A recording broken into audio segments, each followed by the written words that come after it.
Root 5 का क्या करें, रूट 5 अपरिमेय संख्या, इसको सिद्ध करने के लिए जो क्या, जो बहुत सारे बच्चों की डाउट रहता है, ये बहुत क्लियर नहीं हो पाता है, बहुत सारा बच्चे 70% बच्चा के क्लियर नहीं हो पाता।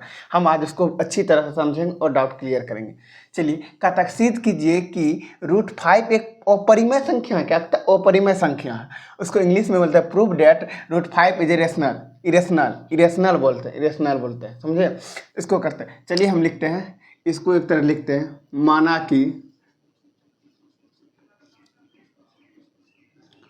कि रूट 5 परिमेय संख्या। क्या मानता है? परिमेय संख्या। रूट 5 को क्या मानता है? पहले और परिमेय हमको प्रूव करना है, लेकिन उसको मान के हम किससे चलेंगे? परिमेय संख्या मान लेते हैं। परिमेय संख्या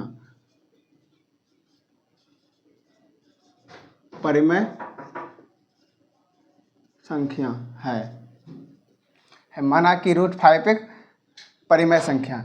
अब देखिए, रूट 5 परिमेय है तो क्या करें? पर आपको पता होगा परिमेय संख्या किसको, जिसको p/q के रूप में लिख सकते हैं, के रूप में लिख सकते हैं, उसे हमें क्या बोलते हैं? परिमेय संख्या। तो हम इसके लिख सकते हैं p/q। अब देखिए, पहले पता था हमको परिमेय संख्या क्या था, p/q के रूप में जो लिखते हैं वो क्या था? परिमेय संख्या था। अब देखिए, जहाँ क्या p/q, जहाँ p और q, p और q क्या है? सअभाज्य संख्या है।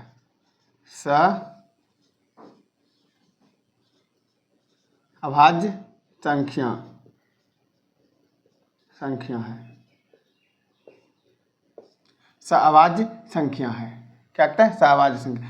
देखिए, आपको समझ लीजिए, क्या p और q क्या है? सअभाज्य संख्या। क्या कहता है? सअभाज्य संख्या। सअभाज्य संख्या क्या बताए थे? जिसका कॉमन फैक्टर सिर्फ 1 हो, जिसका कॉमन फैक्टर क्या हो? 1 हो। हम बताए थे पहले वीडियो में, क्या जिसका कॉमन फैक्टर 1 हो, सिर्फ वही क्या आता है? सअभाज्य संख्या कहलाता है। इसका कॉमन फैक्टर 1 हो। देखिए, अब देखिए इसमें क्या करते हैं हम। अब देखिए, जब एक तरह से हम लेते हैं कि इसको दोनों साइड वर्ग करने, मतलब स्क्वायर करते हैं, जैसे दोनों साइड 2 = 2। इस पे हम दोनों साइड, इस पे भी 2 पावर, इस पे भी 2 से स्क्वायर करेंगे तो दोनों का क्या पावर? कोई मतलब नहीं, मतलब क्या है, इसका कोई अति नहीं होगा, समझे?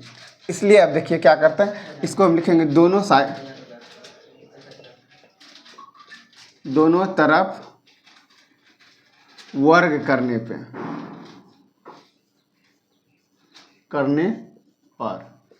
अब जब हम करते हैं, वर्ग करते हैं, तो हम लिख सकते हैं रूट 5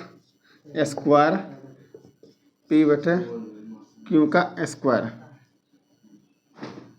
अब देखिए, रूट 5 का स्क्वायर करते हैं, हम जब भी बताए थे क्या कि स्क्वायर करते हैं तो रूट क्या मतलब क्या आता है? हाफ। रूट का मतलब क्या था?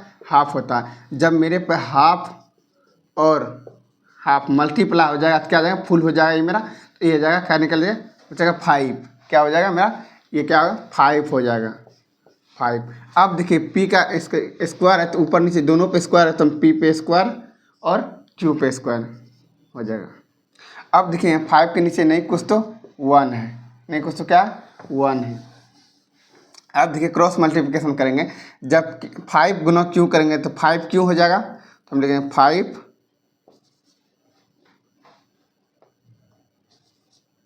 q और इक्वल क्या? p²। अब यहाँ पे समझने का सबसे बड़ा बात है, यहाँ पे समझिए आप क्या कहते हैं। यहाँ पे देखिए, हम एक संख्या लेते हैं, 2 × 3 = 6। 2 × 3 = 6। अब देखिए, ये क्या कर डिवाइड, मतलब भाग विभाजित हो रहा है 3 से भी और 2 से भी। इसका मतलब है इस 3 से भी विभाजित हो रहा है और 2 से भी विभाजित हो रहा है। क्या कहता है? 3 से भी और 2 से विभाजित है। उसी तरह यहाँ पे देखिए, p² क्या है? 5 से विभाजित है, q से भी है, मतलब 5 से विभाजित। जब हम q पे जब मल्टीप्लाई 5 है तो क्या कहलाएगा? 5 से विभाजित है q। तो हम लिख सकते हैं p²। 5 से विभाजित है p², 5 से विभाजित है p², समझ ली। अब यहाँ पे हम देखिए लिख सकते हैं p² 5 से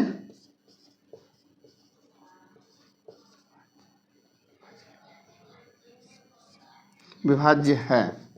अब देखिए, जब p², जब कोई भी संख्या यहाँ पे हम लेते हैं कि ये पे 6², जब 6² क्या हुआ? 2 मल्टीप्लाई 6 36। जब 36 में जब 6 से विभाजित है तो स्क्वायर 36 भी विभाजित होगा। जब 6 विभाजित है तो 36 भी होगा। उसी तरह हम कह सकते हैं P भी 5 से विभाज्य है, विभाजित है। देखिए हम लिख सकते हैं एक चीज़ यहाँ आप लिखेंगे P = 5, लेकिन 5 के साथ कोई एक संख्या मान, कोनो भी संख्या, इसको आपको ना कोई रूल नहीं, आप कुछ भी मान सकते हैं। 5 के साथ मान लेते हैं हम C मान लेते हैं C। लेकिन अब देखिए यहाँ पे क्या लिखे थे हम, यहाँ पे ये समीकरण, इसको मान लेते हैं समीकरण फर्स्ट। इस समीकरण फर्स्ट से हम चलते हैं, समीकरण फर्स्ट से देखिए 5q² = p²। अब देखिए p² के बराबर जगह पे क्या है, p² के बराबर 5c, तो हम p² के जगह पे 5c लिख देते हैं। देखिए p बराबर मेरा है कितना 5c, तो हम लिख सकते हैं 5c। इसका p है तो 5c लिख दिया, उसका स्क्वायर है तो स्क्वायर लिख दिए, तो स्क्वायर लिख दिए। अब देखिए हम क्या करते हैं, जब इसका स्क्वायर करते हैं, जब इसको स्क्वायर करते हैं हम क्या करते हैं 5q² तो 25c²। जब मल्टीप्लाई करेंगे तो क्या 25 हो जाएगा और c² हो जाएगा, आ जाएगा। अब देखिए हम जब q निकालते हैं, अब क्या करते हैं q लेते हैं तो q² बराबर 25c² / 5। अब देखिए q² बराबर कट जाएगा तो 5 कितना 25 कट जाएगा, कितना बार में 5 बार में, तो 5c², 5 क्या आ जाएगा c²। फिर यहाँ पे देखिए तकनीक क्या कह रहा था, 5 कैसे कर रहा, p² को विभाजित कर रहा था, क्या कहता है भाग लग रहा था, ऐसे ही समझिए। और उसके बाद क्या कहता है q भी।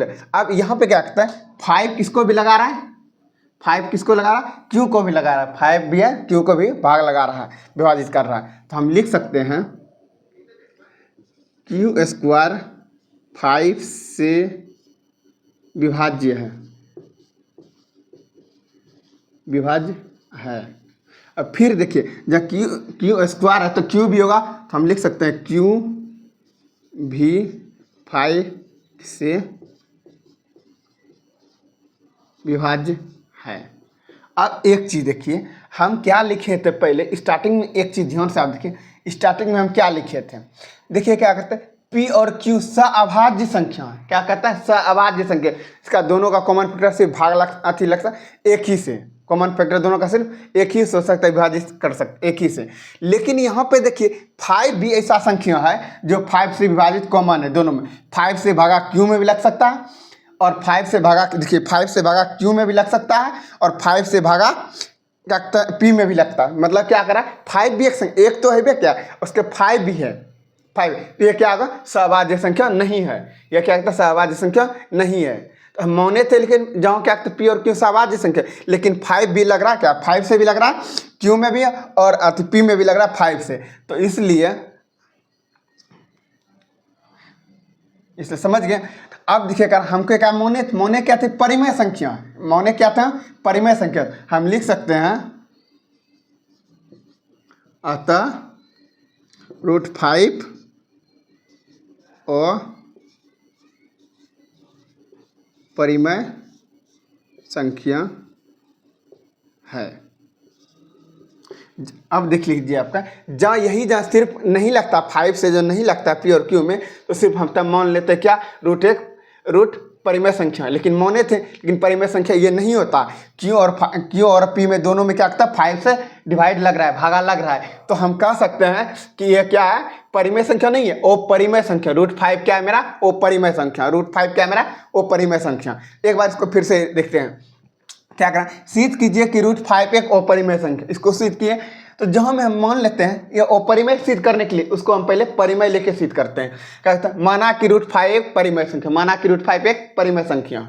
उसके बाद कि √5 परिमेय संख्या किसको बोलते हैं, इसको p/q के रूप में हम लिख सकते हैं, इसको p/q के रूप में लिख सकते हैं, उसको परिमेय संख्या। तो हम लिख लिए परिमेय संख्या रूट बराबर p/q लिख लिए, जहाँ p और q क्या सअभाज्य संख्या, इसका कॉमन फैक्टर सिर्फ एक ही हो सकता है, सिर्फ एक ही से भाग लग सकता है दोनों में, p और q में, उसके अलावा कोई भी नहीं लग सकता है, दोनों सेम उसी तरह हुआ। अब दोनों तरफ हम वर्ग करने पे, दोनों तरफ जब वर्ग करेंगे किसी एक तरफ करेंगे तो कोई फर्क पड़े, लेकिन दोनों तरफ करेंगे तो कोई फर्क नहीं पड़ने वाला। तो हम क्या किए, दोनों तरफ वर्ग करने पर √5 का स्क्वायर वर्ग के और पी और क्यू का किए, दोनों हो गया 5, इसका √5 का स्क्वायर किए तो 5 निकला, और इसका क्या पी स्क्वायर बटा क्यू स्क्वायर।